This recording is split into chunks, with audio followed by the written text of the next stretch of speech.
Even a farmer's wife can manage one son." The words left his mouth and hung in the oppressive air of the dining room, more chilling than the November draft that snaked its way through the ill-fitting window frames of Blackwood Manor. They were not shouted. They were worse. They were spoken with a quiet, dismissive finality, a casual slice of a razor that severed something vital within Alara. Alistair Beaumont, the Duke of Blackwood, did not even look at her as he said it. His gaze was fixed on the dark, swirling contents of his wineglass, as if the truth of his dynasty's failure lay in the dregs of the claret. Beside him, his younger brother Julian made a small, theatrical show of studying his polished fingernails, a faint, almost imperceptible smirk touching his lips. The silence that followed was a living thing. It was composed of the flicker of a dozen candles, the distant tick of the grand clock in the hall, and the sudden roaring tempest in Alara's own ears. She felt the blood drain from her face, leaving her skin as cold and white as the porcelain plate before her, upon which the roasted pheasant lay untouched. For 6 years, she had been the Duchess of Blackwood. For 6 years, her entire existence had been distilled down to a single, biological imperative: produce a male heir. She had failed. 3 times, a fragile hope had flickered to life within her, and 3 times it had been extinguished in a haze of fever, weakness, and the cloying, sweet scent of the physician's tonics. Each failure had chipped away another piece of her, leaving her hollowed out, a beautiful, useless vessel. And now, this casual cruelty, this comparison to a woman of the soil, as if fertility were a matter of simple, rustic effort she was too refined or too flawed to manage. It was not just an insult, it was a verdict. She looked at her husband, truly looked at him, for the first time in what felt like months. He was a handsome man, sculpted from generations of wealth and command. His hair was the color of dark sable, his eyes a startling, clear gray that could survey his vast estates with an owner's pride, or cut through a courtier's flattery with chilling precision. But now, those eyes held nothing for her, no sympathy, no shared grief for their losses, only the cold, hard disappointment of a proprietor whose prize stock had failed to breed. He was a prize bull himself, she thought, with a sudden, acidic clarity. And she was the barren heifer, destined for the figurative slaughter. The nausea that had been her constant companion for weeks churned in her stomach. It was a familiar feeling, one she had come to associate with the onset of another doomed pregnancy. Another cycle of hope and despair, administered by the sympathetic but ultimately useless Dr. Mills, with his foul-tasting remedies prescribed by Julian, who had taken such a keen, brotherly interest in her health. Alistair finally lifted his gaze from his wine, his gray eyes sweeping over her with an unnerving lack of emotion. "You are pale, Alara. You should retire." It was a command, not a suggestion, an order to remove her failure from his sight. She did not answer. She could not. The words were trapped behind a wall of ice that had formed in her chest. She simply rose, her movements stiff, her spine so straight it ached. Her silk gown, the color of a bruised twilight, whispered against the polished floor as she walked from the room. She did not look back. She knew what she would see. 2 brothers, one consumed by dynastic pride, the other by something far more sinister, united in their disappointment in her. In her chambers, the fire had been banked too high. The air was suffocating, thick with the scent of dried lavender and her own quiet desperation. Her lady's maid, a young girl named Agnes, fluttered around her, ready to unlace the suffocating gown. "Leave it," Alara said, her voice a rough whisper. "Just leave me." Agnes, wide-eyed and sensing the shift in the atmosphere, curtsied and fled, closing the heavy oak doors softly behind her. Alara stood before the grand, gilt-edged mirror. The woman who stared back was a stranger. Her face was pale and drawn. Her eyes, once the color of warm honey, were shadowed with a grief so profound it had become a part of her. The jewels at her throat felt like a collar. The opulent room felt like a cage, a gilded, suffocating cage where she was slowly dying. Even a farmer's wife. The words echoed in the silent room. A farmer's wife, a woman with dirt beneath her fingernails and sun on her skin. A woman whose worth was not measured by the title of her son, but by the strength of her hands and the beat of her own heart. A woman who was free. Something inside her, something that had been dormant for 6 long years, cracked. It was not a loud shattering, but a quiet, seismic shift. The ice in her chest fractured, and through the cracks seeped not tears, but a cold, clarifying rage. No, the word was a thought, not a sound, but it was the loudest thing she had ever known. No more tonics from Julian, no more pitying looks from the staff, no more cold disappointment from the man who had promised to cherish her. She would not endure another season of this slow-moving execution. Her movements became methodical, fueled by this newfound, chilling purpose. She went to her wardrobe, pushing aside the rustling silks and velvets. At the very back, she found what she was looking for, a simple traveling dress of dark wool, practical and sturdy, the one she had worn on her journey to Blackwood as a bride. It felt like a lifetime ago. She shed the twilight silk, letting it pool on the floor like a discarded skin. She unfastened the diamond necklace, the heavy earrings, the glittering bracelets. She placed them all in a neat, sparkling pile on her dressing table. Then, with a final, deliberate twist, she pulled the wedding ring from her finger. The band of gold, once a symbol of endless love, now felt like a manacle. She laid it atop the pile of jewels, a final, silent statement. From a locked drawer, she took a small velvet pouch containing the last of her dowry money, a modest sum she had kept for herself against some unnamed, unforeseen disaster. This was that disaster. She dressed quickly in the dark wool. She did not look in the mirror again. The Duchess of Blackwood was gone, left behind in a heap of silk and diamonds. The woman who now stood in the room was someone else, someone unknown. The familiar nausea roiled within her again, but this time it was laced not with despair, but with a terrifying, thrilling flicker of hope. What if this time was different? What if, away from this house, away from Julian's tonics and Alistair's coldness, this tiny, fragile life within her could survive? The thought was a spark in the darkness.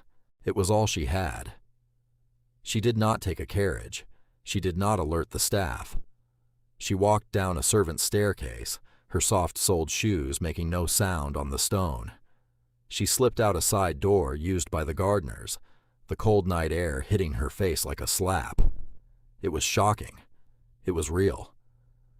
The November wind tore at her hair, whipping the simple wool of her cloak around her. The air smelled of damp earth and decaying leaves, a scent of rot and renewal. She did not look back at the grand, imposing silhouette of Blackwood Manor, its windows blazing with light like 100 unblinking, judgmental eyes. She just walked, her steps quickening, carrying her away from the gilded cage and into the vast, uncertain darkness. She had no destination. She had no plan. She had only a handful of coins, a simple dress, and a secret, terrifying hope growing in the ruins of her life. 5 years. 5 years can be an eternity, or the blink of an eye. For Alistair, it had been an eternity of silence. The great halls of Blackwood Manor, once merely quiet, now echoed with a profound and unnerving emptiness. Elara's absence had been a wound that had not healed, but had instead turned into a cold, dead space in the center of his life. Julian had been sympathetic at first. He had organized search parties, feigned distress, and suggested that Elara's mind, weakened by her repeated failures, had simply snapped. The story was accepted by society, a tragic, pitiable thing. The poor Duchess, driven mad by her barrenness. Alistair had tried to believe it. It was easier than believing she had simply chosen to leave him. He had spent the first year in a fog of anger and wounded pride. The second and third were a blur of numb routine. He managed his estates, sat in the House of Lords, and endured Julian's constant, cloying presence. Julian had moved into the manor, ostensibly to support his grieving brother, but his presence felt more like that of an understudy, waiting impatiently in the wings. But by the fourth year, the numbness began to wear off, replaced by a gnawing disquiet. Small things began to prick at his conscience. The memory of her face that last night, not mad, but icily composed. The neat pile of her jewels, not a sign of a frantic mind, but of a deliberate, calculated departure. And the ring, her wedding ring, placed squarely in the center of the glittering heap. A renunciation. He had kept the ring. It lived in his waistcoat pocket, its smooth, cold weight a constant, physical reminder of his loss. Sometimes, in the dead of night, he would take it out and turn it over in his fingers, the gold catching the faint moonlight. He would remember the words he had spoken. Even a farmer's wife can manage one son. The memory of them now brought a flush of shame so hot it felt like a fever. What had possessed him? What devil of pride and disappointment had made him utter something so monstrously cruel? He had been drowning in his own frustration, and he had used her as an anchor to push against. He had blamed her for the failing of his line, for the emptiness of his legacy. It had never occurred to him to share the burden, only to assign the blame. The first real crack in Julian's story came from an old letter. While sorting through some estate papers, Alistair found a letter from Alara's mother, written years before their marriage, mentioning Alara's robust health and remarking on how she rarely suffered so much as a cold. It was a stark contrast to the frail, constantly ill woman she had become at Blackwood. Then he remembered Dr. Mills. The man had been recommended so enthusiastically by Julian after the old family physician retired. Mills had been obsequious and vague, always prescribing the same foul tonics, always murmuring about a delicate constitution. And shortly after Alara's disappearance, Dr. Mills had suddenly emigrated to America, citing a lucrative opportunity. It had seemed odd at the time, but Alistair had been too consumed by his own misery to question it. Now it seemed more than odd. It seemed suspicious. He hired a man in London, a discreet investigator named Finch with eyes like a hawk and a reputation for unearthing secrets others thought long buried. He gave Finch two tasks: find Dr. Mills and find any trace, no matter how faint, of Alara. For 5 years, the world had known Alara as Mrs. Stone. The coastal village of Saltwind was a world away from the manicured lawns of Blackwood. Here the air was sharp with the sting of salt and the cry of gulls. The houses were built of sturdy gray stone, huddled together against the relentless wind that swept in from the sea. Life was hard, but it was real. Alara had arrived on foot, exhausted and sick, with only the coins in her pocket. She had stumbled into the Salty Siren, the village's only inn, and collapsed. The innkeeper, a formidable widow named Martha, had taken one look at her pale face and the desperate fear in her eyes, and instead of turning her away, had given her a bowl of stew and a cot by the kitchen fire. When Alara had awoken, the truth had spilled out. Not the whole truth about being a duchess on the run, but enough. A cruel husband. A desperate flight. Martha, who had buried a cruel husband of her own, had simply nodded. "The world has enough bastards in it," she'd grunted. "You can stay. Earn your keep." And she had. She learned to mend fishing nets, her delicate fingers growing calloused and strong. She scrubbed floors, served ale, and discovered a talent for needlework, becoming the village's unofficial seamstress, her fine stitches a ghostly reminder of a past life spent doing decorative embroidery. She became Mrs. Stone, a quiet, respectable widow. The life growing inside her, which she had feared was another fleeting hope, held on. Away from Blackwood, away from the tonics, her health returned. The nausea subsided, replaced by a fierce, protective hunger. And in the late summer, in a small, clean room above the inn with Martha as her midwife, she did not give birth to one son. She gave birth to three perfect, healthy, squalling boys. Triplets, a 1-in-a-million miracle.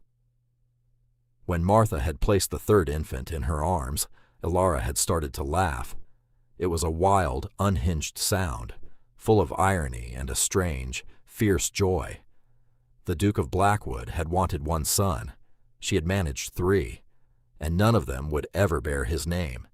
She named them Rowan, Finn, and Leo. Simple, strong names.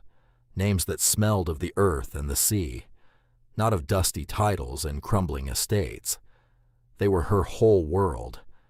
They grew from tiny, helpless infants into boisterous, curious boys with scraped knees and pockets full of shells.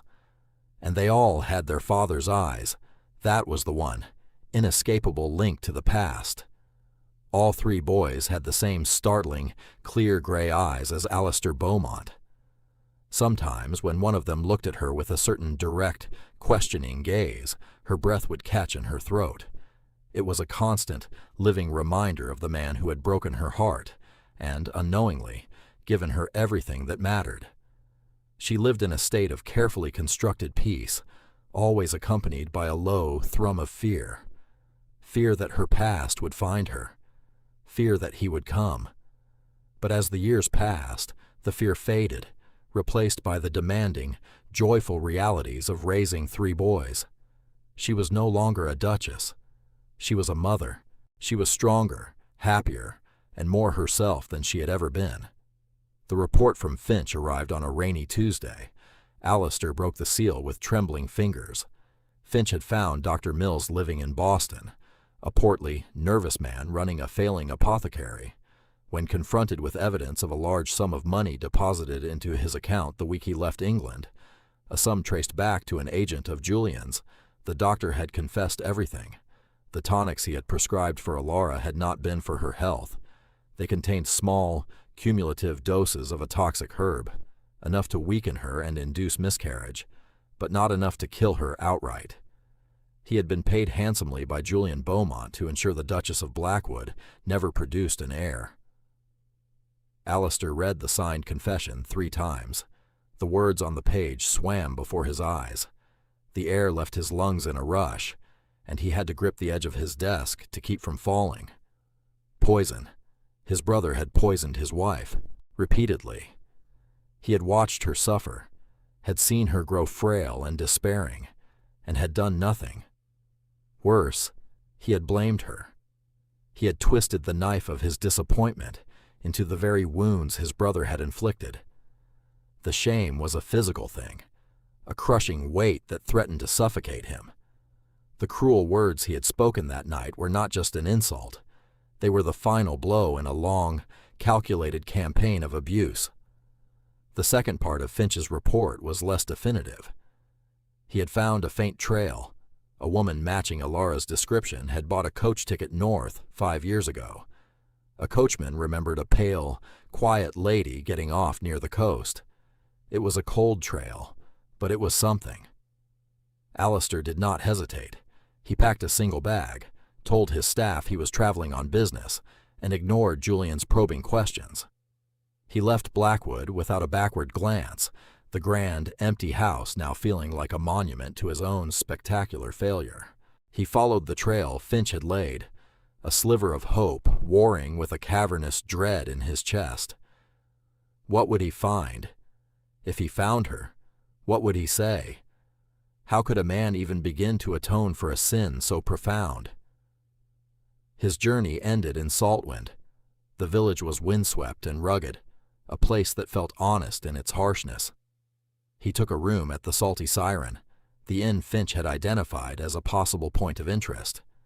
The innkeeper was a stern woman who looked him over with suspicion, her eyes missing nothing. He gave a false name, Mr. Smith, and tried to appear like a casual traveler, an artist perhaps, sketching the coastline. For 2 days, he saw nothing, He walked the cobbled streets, his heart a leaden weight in his chest. He was about to give up, to concede that the trail had finally gone cold, when he saw her. She was coming out of a small cottage, a basket of laundry on her hip. The sea wind whipped strands of her honey-colored hair across her face. She was no longer the Duchess. Her dress was simple, faded linen. Her hands were bare and looked strong, not pale and delicate. There were fine lines around her eyes he did not recognize. But it was her. It was Alara. He froze, his feet rooted to the spot. His entire world narrowed to the sight of her. She looked whole. There was a strength in her posture, a competence in her movements that he had never seen before. She was not the fragile, wilting flower of Blackwood. She was a deeply rooted tree that had learned to bend with the wind. And then the cottage door burst open again, and 3 small boys tumbled out, chasing each other in a chaotic, laughing bundle of energy. They ran straight to her, tugging on her skirt, all talking at once. They were identical, all with shocks of dark hair, so like his own.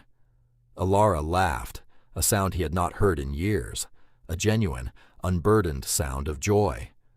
She knelt, setting the basket down, and ruffled the hair of one of the boys. The boy looked up at her, and Alistair's heart stopped. The boy had his eyes, that unmistakable clear, Beaumont gray. Alistair felt the world tilt on its axis. He looked from one boy to the next. All 3 of them. They all had his eyes. He did the math in his head, his mind reeling. 5 years. They were nearly 5 years old. They would have been conceived just before she left. His son. No, his sons. 3 of them.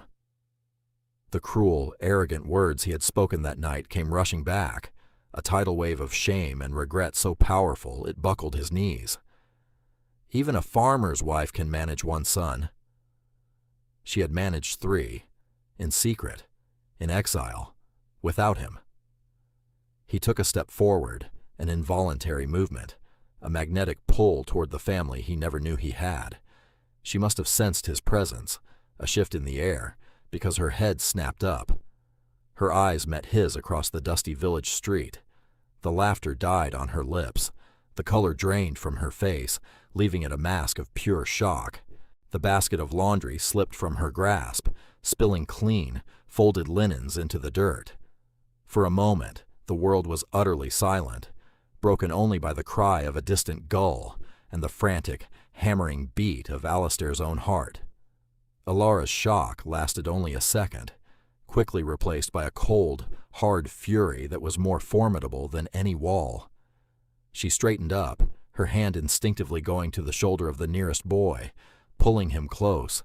Her body language was clear, a lioness shielding her cubs. Alistair saw the shift, the closing off, the raising of defenses honed over 5 years of solitude and survival. He took another hesitant step forward, his hands open at his sides, an unconscious plea. "Ilara," he said, his voice hoarse, the name feeling foreign and sacred on his tongue after so long. Her chin lifted. "There is no Alara here," she said, her voice low and steady, laced with ice. "My name is Mrs. Stone." The formality was a slap. She was erasing him, erasing their entire life together. He deserved it. He knew he deserved it. The 3 boys, sensing the tension, fell silent. They stared at this tall, dark stranger with wide, curious eyes. His eyes. The sight of them, all 3 pairs looking at him with the same piercing gray gaze, was a continuous series of blows to his soul. "We need to talk," he managed, his throat tight. "No," she said, the word sharp and final. "We do not. You have nothing to say that I wish to hear. You said everything that needed to be said 5 years ago." She began gathering the fallen laundry, her movements jerky with suppressed anger, stuffing the clean whites back into the basket, heedless of the dirt. "You don't understand," he pleaded, taking another step closer. "I was wrong. I was a fool. I know what Julian did." Her head snapped up at the mention of his brother's name. A flicker of something, surprise, doubt, crossed her face before it was shuttered again. "I have no interest in your family's palace intrigues, Your Grace," she said, loading the title with every ounce of scorn she possessed. "This is Saltwind. We are simple people here. We do not have time for the games of dukes." She herded the boys toward her cottage. "Rowan, Finn, Leo, inside. Now." The names, simple and strong, landed like stones. His sons had names. They had a life completely separate from him. One of them, Leo, lingered, his gray eyes fixed on Alistair with an unnerving intensity. He looked so much like the portraits of Alistair's own father that it made him ache. "Go on, Leo," Alara said, her voice softer but firm. The boy obeyed, disappearing inside the cottage. Alara turned back to him, her face a pale, set mask. "You will leave this village," she said. It was not a request. "You are not welcome here. Your world and mine are no longer connected. You will get on your horse, and you will ride back to your cold, empty house, and you will leave us in peace." "I can't," he said, the words torn from him. "I can't leave them. Our sons." A bitter, humorless smile touched her lips. "They are my sons," she corrected him. "I carried them. I bore them. I have fed them and clothed them and kept them safe for 5 years. They have my strength and my resilience. They may have your eyes, but they have none of your name, and they never will. You forfeited that right." She turned and walked into the cottage, closing the door firmly behind her. The click of the latch echoed in the sudden silence. Alistair stood alone in the street, the wind whipping his coat around him. He was the Duke of Blackwood, a man of immense power and influence, a man accustomed to being obeyed, and he had just been dismissed as easily as a common beggar. He had come here to find her, to explain, to atone. He had not expected the wall of her fury to be so absolute, so impenetrable. He could leave. He could respect her wishes, ride away, and condemn himself to that cold, empty house she had described so accurately. Or he could stay. He could endure her scorn, her hatred, her dismissal, and prove, through action rather than words, that he was not the same man who had destroyed her. He looked at the small stone cottage. Behind that door was everything he had squandered: a family, a life, a love he had been too blind and arrogant to value. He would not leave. He turned and walked back to the Salty Siren. The formidable innkeeper, Martha, was wiping down the bar, her gaze sharp. "I need to rent a place," Alistair said, his voice finding a new resolve. "A cottage, something small. I plan to be in Saltwind for some time." Martha's eyes narrowed. She had seen the confrontation from her window. Everyone in a village like Saltwind saw everything. "The only place empty is old Thomas's fishing shack down by the cove," she said, her tone daring him to refuse. "No servants, leaky roof. You'll have to chop your own wood." "It will be perfect," Alistair said, without a moment's hesitation. The penance began. Alistair moved into the fisherman's shack. It was a single, damp room that smelled perpetually of salt, tar, and fish. The wind howled through the cracks in the walls, and the roof did, indeed, leak. He traded his fine ducal clothes for the simple, sturdy work clothes of a fisherman, bought from the village general store. He learned to chop wood, his hands, accustomed to holding nothing heavier than a pen or the reins of a thoroughbred, quickly blistering and then hardening into calluses. He did not approach Alara again. He respected the boundary she had drawn, a line in the sand as clear as the tide mark on the beach. Instead, he simply existed in her world, a quiet, constant presence. He saw her at a distance, in the market, walking with her sons. He saw the boys playing on the beach, their laughter carrying on the wind. It was a sweet, torturous sound. He made himself useful to the village. His wealth was useless here, but his strength was not. He helped the fishermen haul their boats ashore when the tide was strong. He spent a week helping Martha mend a collapsed stone wall at the back of the inn's property, working from dawn until dusk, his muscles aching with an exhaustion that was clean and honest, utterly different from the soul-deep weariness that had plagued him at Blackwood.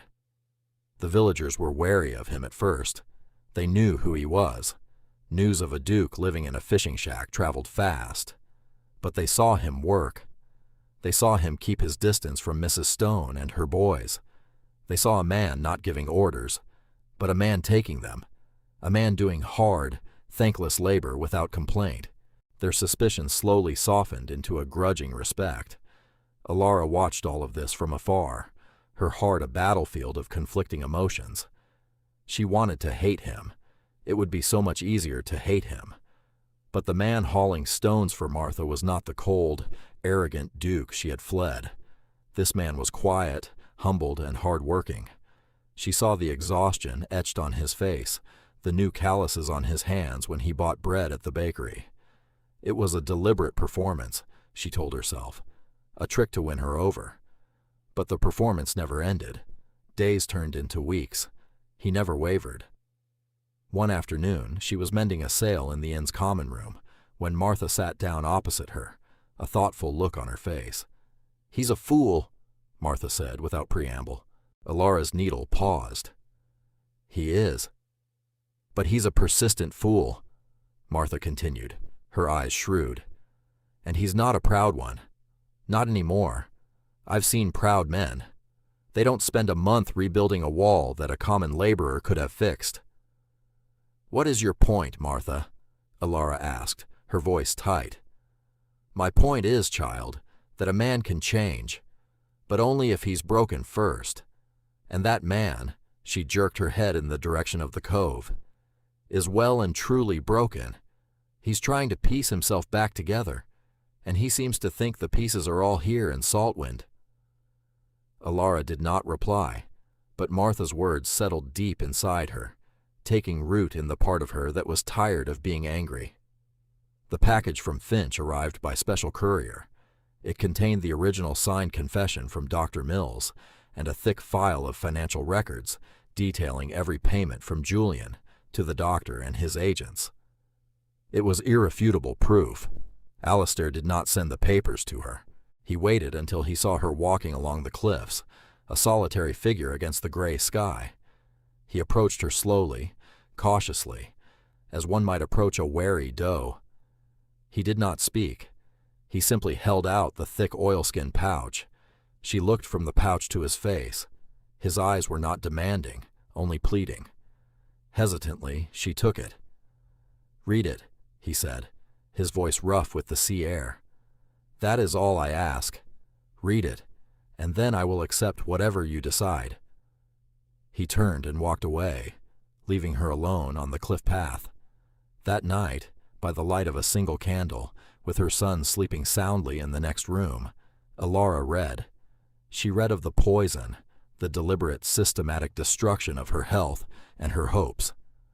She read of Julian's cold, calculating jealousy. Every bout of sickness, every crushing loss, was laid bare not as a failure of her body, but as an act of calculated evil. And Alistair's role in it became horrifyingly clear. He had not been the architect of her suffering, but he had been its ignorant, arrogant accomplice. His cruelty had not been the cause, but it had been the final, unbearable blow. The proof did not excuse him, but it explained him. It recast him from a monster into a fool, a blind, tragic fool who had been manipulated as surely as she had been. Tears streamed down her face, hot and silent. They were not tears of grief for her lost pregnancies, but tears of rage for the woman who had been so horribly wronged, and a strange, aching pity for the man who had been so terribly deceived. The next day, a storm rolled in from the sea, a furious tempest of wind and rain that rattled the windows of every cottage in Saltwind. Alara kept the boys inside, trying to keep them occupied with games as the storm raged. In the late afternoon, there was a frantic banging on her door. It was one of the fishermen's wives, her face pale with panic. "It's your Leo!" she cried over the howl of the wind. "He was playing near the cove, chasing a crab. A wave took him, dragged him out past the breakwater." Ilara's blood ran cold. She flew out the door, her shawl clutched around her, into the teeth of the gale. Rowan and Finn were crying, huddled in the doorway. She ran toward the cove, her heart pounding with a terror so absolute it stole the air from her lungs. When she reached the beach, she saw a small crowd of fishermen gathered, pointing out into the churning, gray chaos of the sea. They were helpless. No boat could be launched in such a surf. And then she saw him, Alistair. He was already in the water, stripped to his trousers, fighting his way through the violent waves. He was the only one who had not hesitated, the only one who had gone in. He was a strong swimmer, but the sea was a monster, smashing him back, pulling him under. Still, he fought on, his head a dark speck in the maelstrom, moving steadily, impossibly, outward. Ilara could only watch, her hand pressed to her mouth, a silent scream trapped in her throat. It felt like an eternity. She saw him reach the small, flailing shape of her son. She saw him grab hold of Leo, turning back toward the shore. The journey back was even harder. A massive wave crashed over them, and they disappeared from sight. Ilara's world went black. Then they were there. He was staggering out of the surf, bruised and bleeding from being dashed against the rocks. But he was upright, and he was carrying Leo in his arms.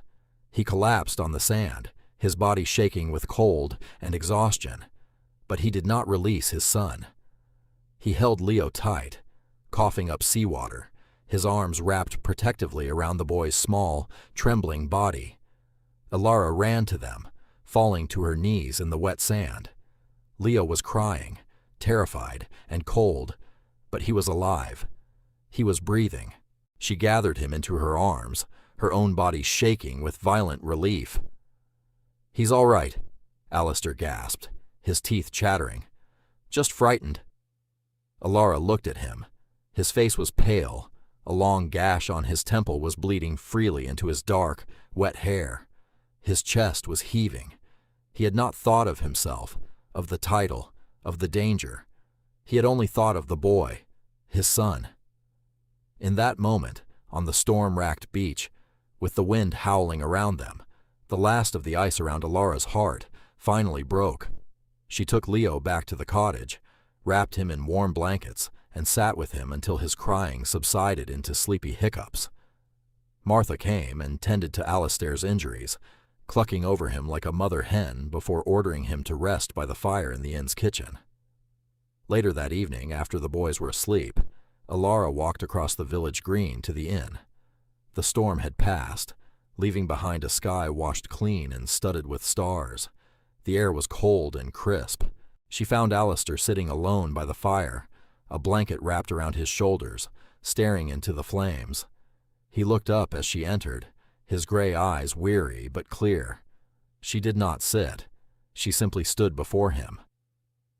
"Thank you," she said, the words quiet but firm in the silent room. "You saved his life." "He is my son," Alistair said simply, as if that were the only explanation necessary. "I would have died for him."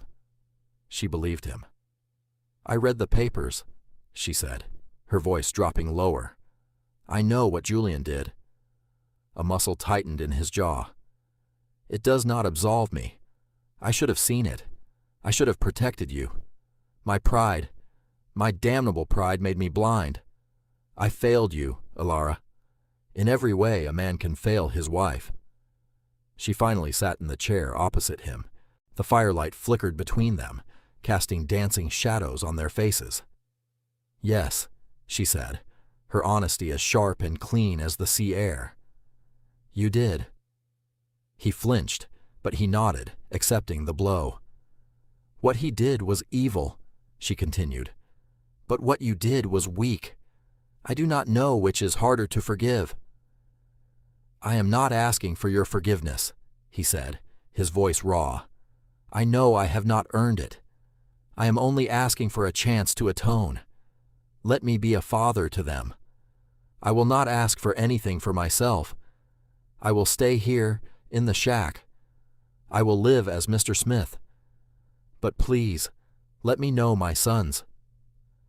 Alara looked at him, at this humbled, broken man who bore so little resemblance to the arrogant duke she had fled. She thought of him hauling stones, of him fighting the sea, of the quiet, patient way he had respected her anger. Martha had been right. He was a fool, but perhaps he was a fool who deserved a second chance, not for his sake, but for the sake of the 3 boys sleeping in the cottage, the 3 boys who had his eyes. "You may see them tomorrow," she said softly.